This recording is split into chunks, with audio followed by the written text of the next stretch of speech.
I stopped taking birth control in January last year. Around 6 months after I stopped taking it, I broke out really badly around my nose and my chin. I found the whole thing really uncomfortable. I had never experienced anything like this before. I didn't know what to do. I went on a discomfort-fueled skincare journey where I felt like I was constantly researching things and trying new things out. As a result of this, every time I looked in the mirror, it was to assess a problem. It was to see if what I called a problem had gotten worse. Doing this was slowly eating away at my relationship with myself. Can you imagine if you had a friend Can you imagine if you had a friend? Can you imagine if you had a friend who every time you went to see them, before even smiling at you or giving you a hug or asking how you were, they like got in your face and were like, ugh, that looks worse. Like, you wouldn't like them. That's not very nice. That's what I was doing with myself. That's how I was greeting myself every day. And interestingly, around the same time, I suddenly had all these problems. Things were heavy. There was like a difficulty to my days. What do you know?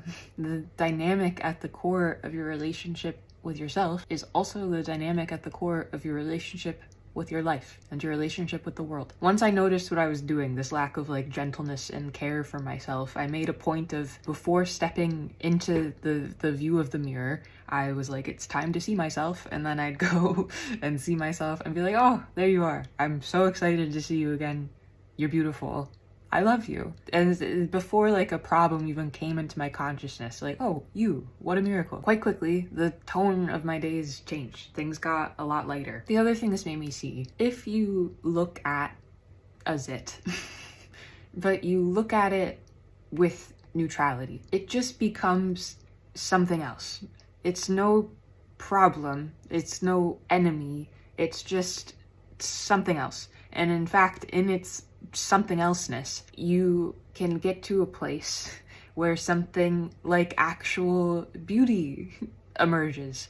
If you look at a zit on its own, you can even, it almost looks like a star, or a cluster of them can look like a firework, or a bit of scarring can look like moss. When you take away all the stories telling you otherwise, everything becomes just another beautiful variation. And of course, this can be extrapolated onto the life. If we look at things in the life we've been experiencing as blemishes, it might be that with the right eyes, they're just things that look like stars.